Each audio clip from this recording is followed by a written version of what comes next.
Awesome. How you guys doing? Welcome to CLTV, the movie review podcast hosted by myself, Michael. And I'm Tommy. We love talking about movies we've seen and just enjoy going to the theater to see them on the big screen. Yep. We are not professional movie critics, but we have fun giving our impressions and thoughts. It's just another average moviegoer. Yes. Yep. In every sense of the word, not movie critic.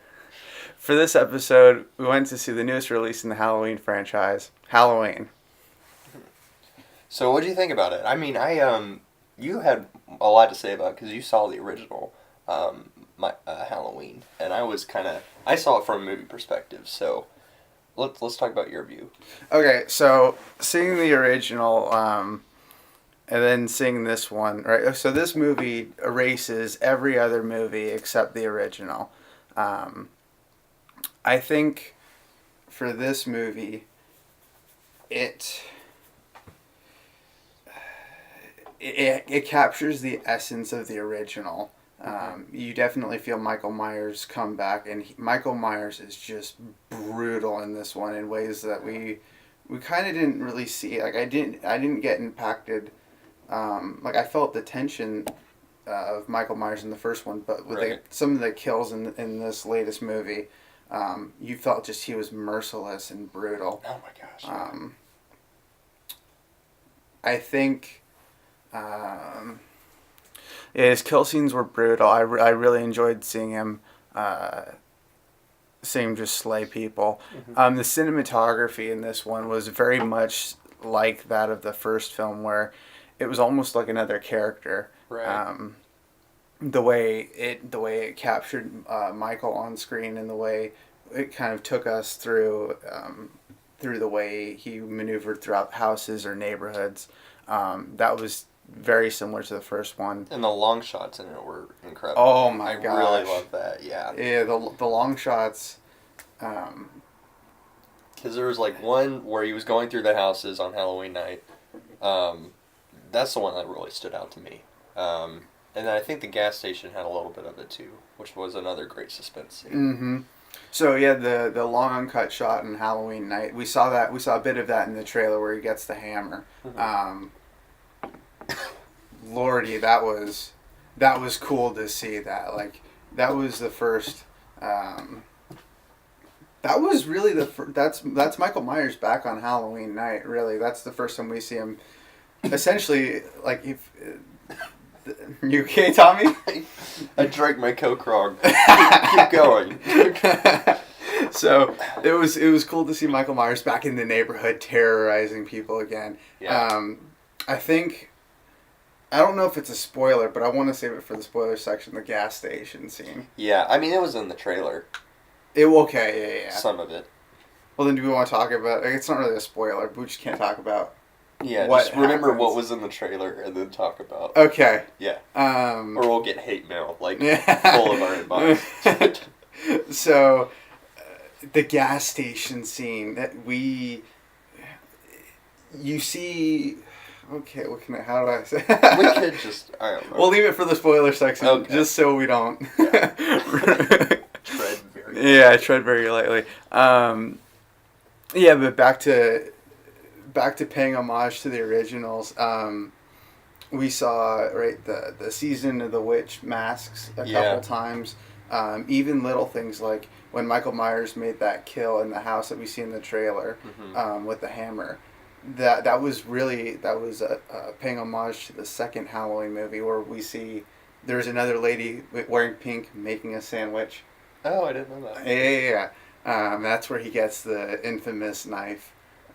Right. Some things happen off screen, and some people get killed off screen, where it leaves a lot to the imagination, which was really cool. I like to see the after effects of how he killed them. And the cool thing about these off-screen deaths was some of them was like you would see the objects move while the kill was happening, so it was like kind of off-screen but on-screen because you could. Yeah. Or like you'd see like a hand fly on screen or something. Yeah, or like the chair, right? The chair from the struggle, it would just get toppled over, and honestly, like, okay, so with the kills in the movie, it was tastefully done. Like it wasn't That sounds funny to I say. know, yeah. But it was, they weren't gory by any means, but like, they were violent, Yeah. right? Enough to make Michael just seem ruthless, but not like some other Halloween movies or just horror movies where it's too gory for me. I don't know. Right. I can't tolerate a lot of that. Yes, Michael has class when he brutally murders people. Yeah, when he stabs people through the throat. That was just... oh That my was gosh. freaking awesome. Yeah. Jamie Lee Curtis's acting was fantastic. Totally agree. I was convinced that her playing Laurie Strode, she was suffering a lot from PTSD and still, 40 years later, still trying to get over those events. Mhm. Michael Myers again. I love his breathing. He's just convincing, like the way. I don't know. Yeah. He's just Michael Myers. And it was funny too. I don't know if you knew this, but Judy Greer was the mom.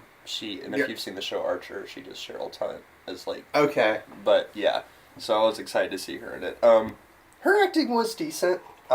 She wasn't my favorite character. The mom. Yeah, the mom. Okay. Because she was one of those like people like, I don't believe you. Michael Myers is in custody. He's not gonna get out. Yeah. Yeah. I don't know if that was her acting or the way her character was written, but it is frustrating to see that. Obviously, because we're going into a horror movie, we know all the stuff that's going to happen, and she does play that character like, "Mom, you gotta get over it." And I mean, I would be that way too if something like that happened, and that's all I heard my entire life, and it never Yeah. happened until that night. Right. Yeah. But And there's a lot of horror movie tropes in this film, which we'll get into in the spoilers. But it's hilarious. yeah. Do we want to move on then to? So okay, so to summarize, what did we like about the movie? Right. Yeah. We liked the kill scenes. Michael was back. He's brutal. The cinematography feels just like the original, and that style is so fitting for this horror franchise, and it's almost like another character on screen. It's fantastic. Mm-hmm. Jamie Lee was perfect. Yeah, Jamie Lee was fantastic. And then the kills were awesome. They weren't too brutal and they were pretty tasteful. Mm-hmm. All right, so we're getting into the problems of this movie. Yeah, one more thing. I liked Okay. where they placed the theme song of Halloween. They Mm. placed it like in really tense situations. Mm-hmm. Where in like the 2004 remake, they like put it when like a kid was walking away and like it was Michael Myers as a kid, and he was just walking down a hallway, and he wasn't even Michael Myers yet as a serial killer. Okay. So this movie really knew when to put the music and get you pumped up. Yeah, and they actually adjusted the BPM to fit. Right, if it was more Oh, tense, really? right, it would pick up a little bit, or if it was just subtle, like maybe like you saw Michael like in the background, it was letting you know, hey, he's there, but. That's interesting. See, I'm a drummer. I should have picked up on that. No, it was cool, and some of the behind the scenes footage that was released, you can see like they're playing a guitar with a bow. Oh, okay.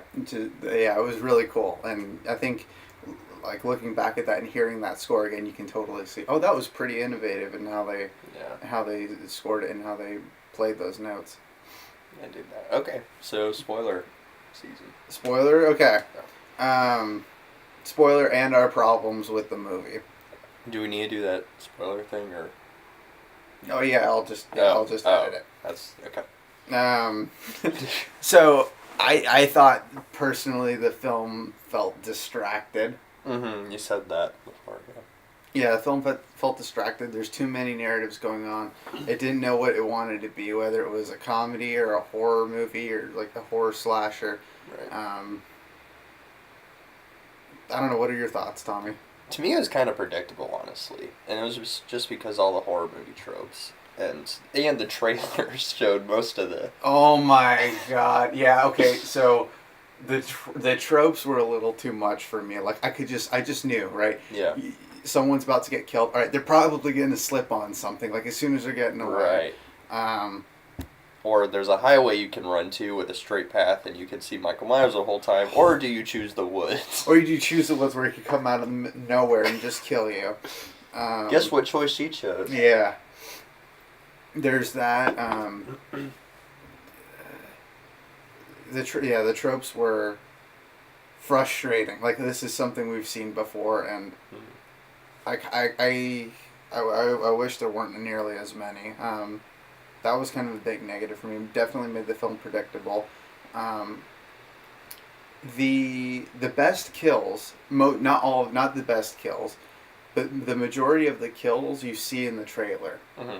You see in the trailers, and you know because you've seen the trailer. You notice.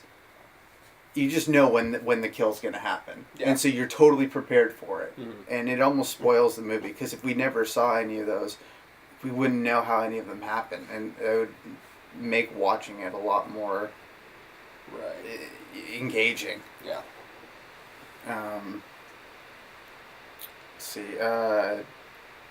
I also thought the dialogue was pretty spotty at points. Like we missed total conversations, and they just edited them out for a time, or I don't know why.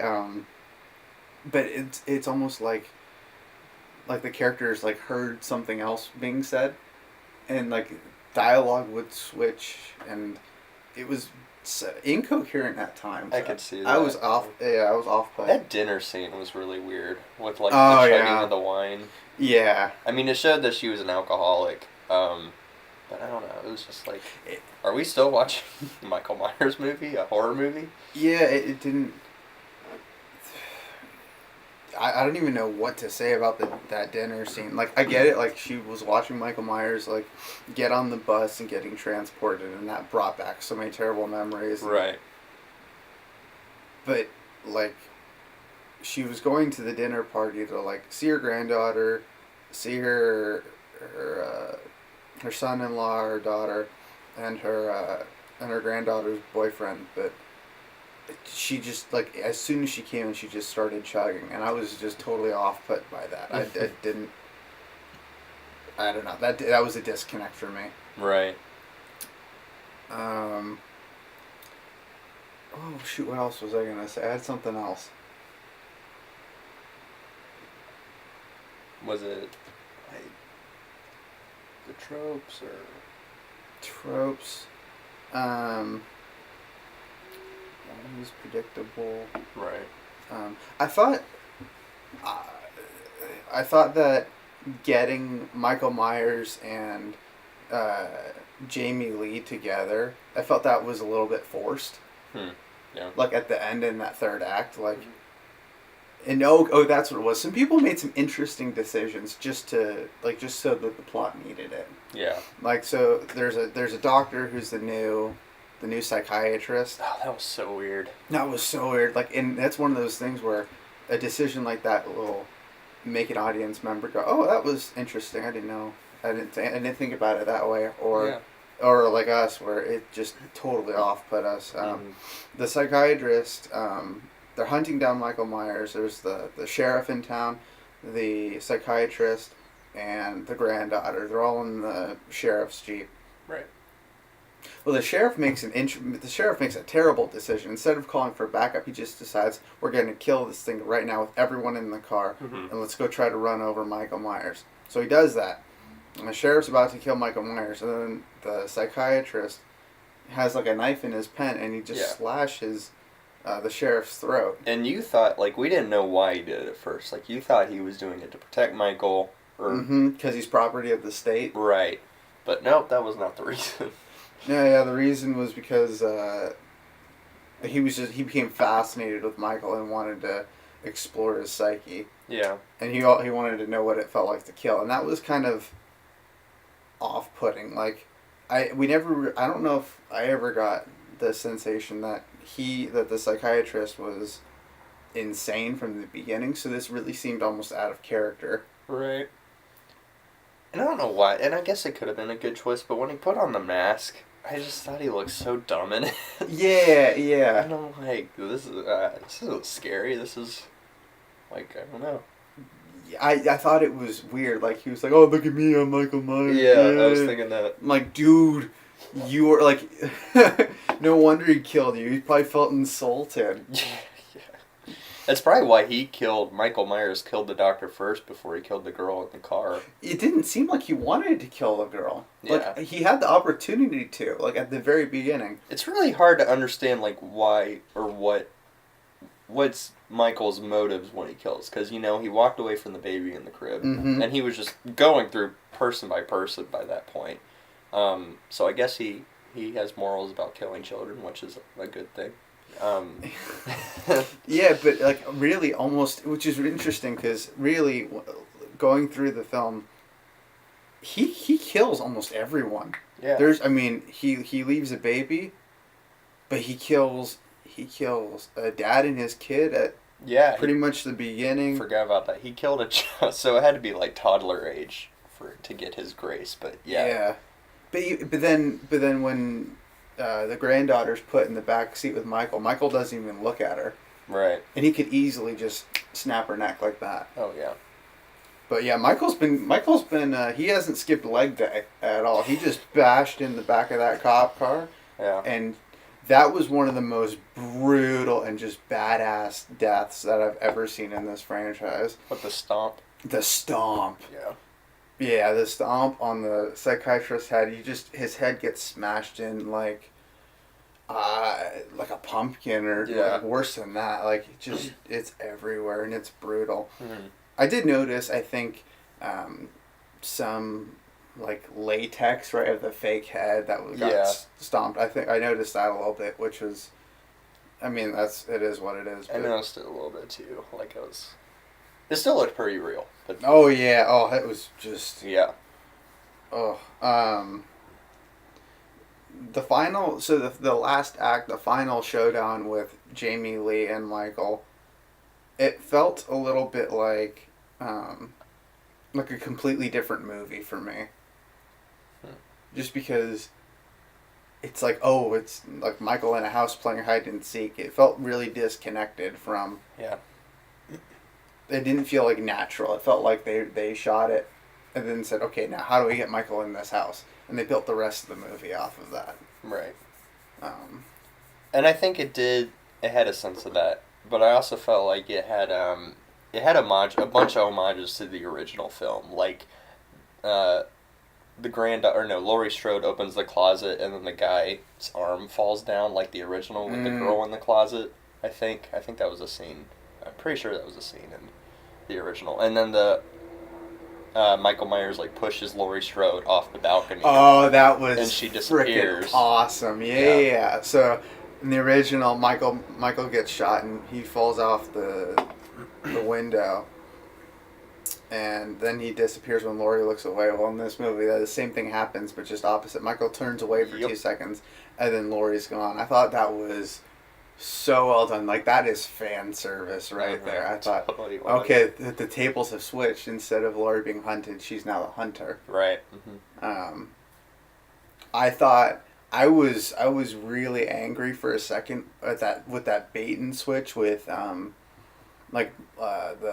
daughter pointing the gun at Michael. Yeah. After seeing that, I liked how they did that, where she's pointing the gun and then she's like, "Oh my God, I can't pull the trigger anymore," or whatever. Then Michael comes out, and then she's like, "Ha, gotcha!" Like, that was like, oh shoot! Like, you just saw her. Like, I thought it was gonna be another movie trope. Yeah. And then they actually turned that one upside down, that was so cool. And she just puts a bullet right between his eyes. Like, he falls down, they get up. And I thought that was cool how that was essentially the plan the entire time. Yeah, and then they push him down the stairs, and the mom's like, "It's not a cage, honey. It's a trap." And it turns on the incinerator. Mm-hmm. Yeah. That which kind of leaves... We know there's going to be a sequel coming. Yeah. Because he's not there. And there's breathing in the credits. I like what they did with the breathing thing, though. That's kind of cool. That's Michael doesn't have a whole lot of signature. I mean, you have his theme, you have the mask, and you have his breathing. Sure. That's really all you have. So when you use his breathing like that, Right. And is like staring at people from like from several feet away. He's good at that. And I swear I saw like in the credits, I saw a little white flash, and you see the outline of Michael walking, just for half a second. I don't know if I was the only one that saw. You were like, Tommy, did you see him walking? I was like, no, but I did see a flash on the screen. Okay. From the corner of my eye, and I was like, well, maybe he did. That's what I thought it was. But overall, though, it's funny. This disappointments with the movie turned into like, oh, that was so cool. Yeah. But really, like, okay, so dialogue was pretty spotty at times. The horror tropes killed me. That's one more thing I think we forgot to talk about was tension. This movie completely lacked tension for me. Really? Yeah, I maybe it was because we saw Michael Myers on screen a lot, and it almost like, okay, I was like, I knew where he is. I don't feel any tension. I know what's going to happen now because he's there. And they mostly showed like where he was walking around the house. Like they pretty much had the camera, like it'd focus on the woman in the house, but then it'd show him like walking past a window or something. So and that was a long, like, nice uncut shot. Yeah. But yeah, I get where the suspense was kind of lacking. Yeah, and I think that the part that also killed the suspense for me was some of the comedy. Like, it was just mistimed comedy. I love the kid in there with the babysitter. You can't really have a Halloween movie without the babysitter thing going on. True. Babysitter and weed. I thought that was funny. But the kid's like, the kid kills it, and it's not his fault, but it's just the comedy and the comedic timing is like, because that's supposed to be like a moment of, oh shit, yeah, this happened. And I mean, it's exactly what the kid says, but instead of me being scared for the kid and the girl, I laugh. Yeah. Which, so it's relatable, but not suspenseful. Yeah. But yeah, I loved it when he turned around to the babysitter's boyfriend was like, Dave, you're gonna die. Yeah. Dave, he's like, you gonna die? That was funny. He's like, he's like, I don't know if he said I've seen Scream or something, but he's like, Dave, go up first. I know. I don't like you. Go up first. He's like, send Dave first. That was funny, but there were like spurts of that like not throughout the film, but just condensed in certain areas where I thought it would have been cool to have a lot more tension, and like, it was funny and it was effective at making you laugh, but yeah. And wasn't that the scene where the girl was in the kind of like the ghost costume? Wasn't that in the original too? Maybe in the ghost costume? Yeah, I thought he put a. So in this one he kills a girl. The babysitter, and to hide her body in plain sight, he puts like a ghost sheath over her. 2 holes. Yeah, 2 holes. And in the original, he actually kills the boyfriend first, and then dresses up as a ghost with the glasses on, and then kills the girlfriend. Right. So I thought that was cool how that ghost sheet came back in some fashion. Yeah, so motivations were hard to understand at some points. People made interesting decisions. The dad with the... oh my god. The bus full of escaped freaking asylum members. Oh, that too. I didn't even think about that. Yeah. Yeah. Oh, what were you thinking? I was thinking... the dad at the end? The dad at the end. Like, you see a cop car pull up, you know scary stuff's happening, and yet you still decide to unlock the door and go out. What do you think's going to happen? Yeah, folks, we need to address something. If there's a car that has, like, it's completely dark, there's no lights in it, and it just came out of nowhere, don't approach it. Yell from your porch. Do a warning shot. Do something. God, and you know what's going to happen, right? That's where the predictability comes in. Like, you've seen this scene a million times. He's going to go out. He's going to look in the car. There's going to be something horrific. Yeah. Michael Myers is going to come up behind him, kill him, and get in the house. Yeah. What happens? That exact same thing happens. Or like what you said with the kid and his dad. That was so stupid. They're driving right when the bus crashes. I would have loved to see Michael Well, it's funny. I complained about Michael having too much screen time, but I would have loved to see him take out the bus and release everyone. Yeah, that would make. And overpower the driver. I would have loved to see that, but we don't see it, which was. I guess we didn't see it in the first one, but we did see him escape and take over. The car in the original, and we saw him drove off. In this one, we don't really see him break out in any fashion, so it was not hard to believe, but it just left something to be desired for me. But in any case, so so they break out. Michael breaks out, releases a bunch of the prisoners, and a dad and a kid stumble upon everyone while driving in the middle of the night. Mm-hmm. And the dad goes to help, and the kid is supposed to call for help. Michael Myers takes out the both of them and takes the car and drives away. Right. I was frustrated at that because that you know exactly what's gonna happen. I mean, and like the guy who got out of the car was like asking the asylum members if they were okay. Like not, and the thing was like I guess he didn't think they were like escaped asylum members, but they're wearing the same prison jacket, like the same identical clothes, and he's like, "Yeah, let's go investigate, son. You know, I'll be right back." And of course he wasn't, and the son came out, shot the doctor by accident, and yeah, then gets his neck snapped. Yeah, which is brutal. Yeah, at first I was like, is he really gonna kill him? And then I heard the snap. I was like, yeah, I think he did. Yeah. So. Yeah, so kind of everywhere on this review, but I mean it's good. It has its moments where it's like this feels like a Halloween movie. Oh yeah. We didn't get a lot of sorry, going back to this.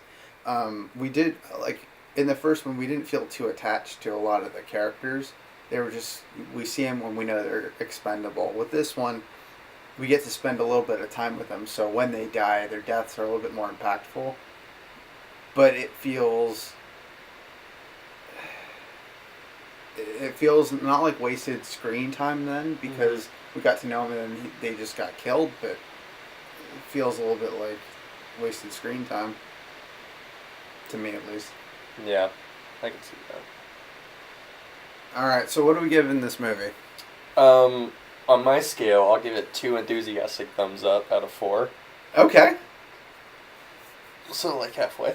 Okay, yeah, I thought it wasn't in an incompetent film, right? Yeah. I think it knew exactly what it was, and they made a Halloween movie for 2018, except it just felt a little bit jarring at times with the humor. I think for me it gets like a 3.5 out of 5. Yeah, it's not bad. It's not bad. It's not fantastic for me. I think it's better than a lot of the Halloween sequels that have come out though. Because at the end of the day, it still captures that essence of what it is. You get to see Michael Myers just slaughter people mercilessly. It is what it is. Yeah. Yeah, I think it gets a 3.5 out of 5 for me. I don't think if you're not a Halloween fan, don't rush out to see it. But if you are, it's a good one to see in the theater. And that kind of shows why our difference is rating, because he saw, I think, almost every Halloween movie, right? That's come out. No, not really. I've seen only a couple of them. But okay. But you're way more of a fan than I am, and I know like the storyline and the facts and stuff. But I'm a fanboy of Michael Myers. But if we do like a review on it or something, I will be fully. I will just know. critical. Yeah, I will be full fan on that. Yeah, I don't. Yeah, I think Halloween's the only horror franchise that I'll see. I hate horror movies.